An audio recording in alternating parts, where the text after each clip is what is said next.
the question on a lot of people's minds is, will AI take my job? And according to new research from McKinsey, it's complicated. It's not super straightforward. They just released this report called Generative AI and the Future of Work in America. And in it, they're attempting to forecast AI's impact on employment in the US. It's not the first time they've tried to do this. And overall, they basically said the employment changes caused by AI that they've been tracking in earlier reports, quote, are happening even faster and on an even bigger scale than expected. So some of the research's key findings include things like by 2030, McKinsey predicts that activities that account for up to 30% of hours currently worked across the US economy could be automated. And that trend is being accelerated by improvements in generative AI.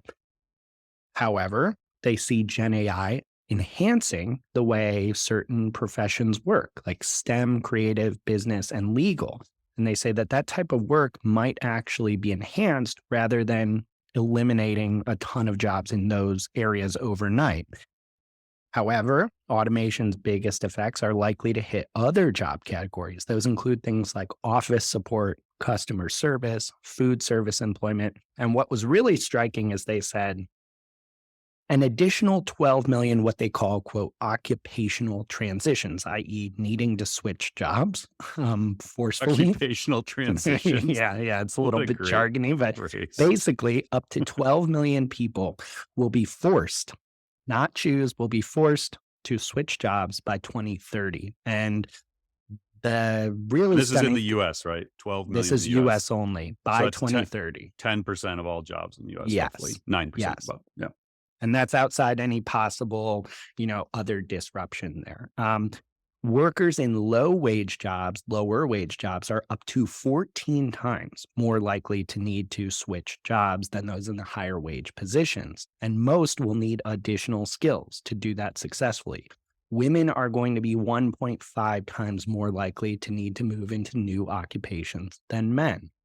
As a result, McKinsey is saying, look, the US is going to need workforce development on a far larger scale and more expansive hiring approaches from employers. So employers will need to, they say, hire for skills and competencies rather than credentials and deliver training that keeps pace with their evolving needs. Now, this report is really great. There's plenty more data in the research worth checking out, but really the high level point here seems to be they're predicting a reweighting of the economy with all the positive and negatives that could mean in the US by 2030, thanks to generative AI. And right now it looks like they're reweighting in favor of higher wage jobs, leaving lower wage workers kind of much more likely to have to forcefully deal with this. Now it's unclear, they say, if this will lead to long-term mass employment, but and we always note, Paul, like take every projection with a grain of salt. This is just one perspective, though it's important. But what stood out to me is that these changes appear to be coming faster than even McKinsey expected.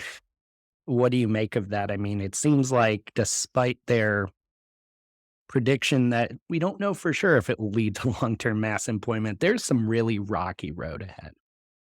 Yeah, we're going to see a lot of reports like this where they're accelerating the impact. So I think what Mhm. has happened mainly, because again, if we've talked about this before on the show, but you have to have the context of generative AI to most of the world started November 30th, 2022. Mm. Now, it had been around before that. Like we had DALI 2 in the spring, we had Midjourney in the spring. Like things started happening in the spring of 22.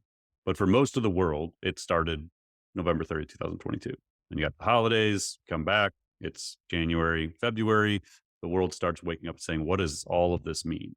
So the research on this is so new and the theories of what is going to happen are so new that right now what we're seeing is just accelerating beliefs around what the impact is going to be. There is Mm. no authoritative way to say what's actually going to happen.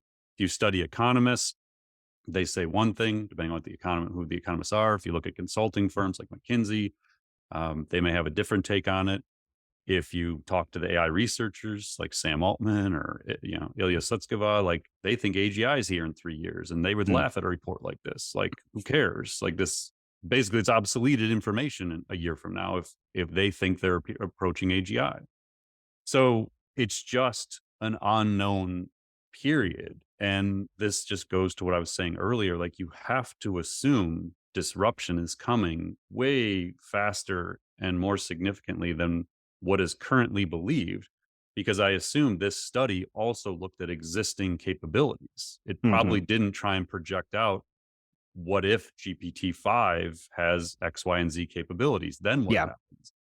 So you could play this out all day long of, well, if the technology freezes in the current moment and we never get smarter, this is what could happen. But 6 months from now, we have to assume we're going to see at least the same level of innovation we saw last year, probably more so from the AI models that we're using. So my guess is you could do this report 6 months from now, and they'll probably have accelerated these predictions to like 2025, 2027. Like it's just going to keep moving up. So it's a really hard space to get accurate data on right now. And I think you can't look at these reports as anything other than context. And what I think you're going to see is everyone is going to agree it's going to disrupt the workforce and it's going to happen quicker than we previously thought. Some people will say 2 years from now, some will say 8 years from now, but I don't know that you're going to find anyone willing to say it's not going to be massively disruptive. I wouldn't believe it. If you find someone who says that, I would try and figure out what their motivations are because I don't know how Hmm. you could make that argument confidently right now. Well, that's why I think it's worth talking about because I wouldn't get too hung up on, yeah, is it going to be 8 million, 12 million, 15 million jobs? It's more like this does seem to be pretty strongly directionally correct. This Yes. trend is happening. So, given that, if I'm a business leader right now, and I assume this is directionally correct, like what should I be doing about this? Yeah. The thing we talked about at Macon, like I ended my like kind of 10 things to know. I think I had action items in number 9, and it was like education and training is critical. You have to develop the AI council within the organization. We've talked about this when we did the knowledge work episode. You need an Hmm. AI council charged with monitoring this stuff. Like just putting policies and principles in place isn't enough. You have to be actively monitoring the shifts in this stuff and the impact. One of the things I recommend is looking at doing impact assessments of your team. What are the key roles across your marketing team, across your organization? What are their tactical responsibilities? And then like constantly doing like a 6 to 12 month outlook as new technology emerges. So let's say like as GPT-5 comes online, maybe it is this year, maybe it's next year, or as Microsoft Copilot emerges into your organization and you have generative AI infused everywhere, you need to then look at that and say, okay, how does this affect our writers, our designers, our email marketers, our paid ad specialists, our social media professionals? Their jobs are going to evolve. What do we call it? Occupational redistribution. What was that? What was the term Yeah, we used? the kind of jargon here was, let me find the exact term, occupational transitions. Yes. So there will be occupational transitions occurring throughout your marketing team and organization. You can't wait until it already happened to be the one to figure that out. So you have to get to this baseline understanding of AI. You have to be proactive and staying on top of it. And then you have to have infrastructure in place to constantly monitor it and reassess. Like when we did the interview with Jessica of VMware for the AI Council thing, Hmm. their AI Council started as 2 people, like just like a grassroots thing. She said they have 30 people now. They're meeting weekly, they have information sharing. And like I even joked on stage, well, that's going to be a full-time job for someone is leading the AI council. And she Mm. laughed and it was probably like, yeah, it probably is going to be a full-time job for somebody. Because I think you have to have these systems in place to constantly monitor. That's what the best companies, the best leaders are going to do is not figure out an AI roadmap for today. They're going to embrace the fact that this stuff's going to keep evolving, and they're going to be the ones who put infrastructure in place to figure it out every day, every week, every month as it keeps changing, and they're going to look at their tech stack, their strategies, budgets, people.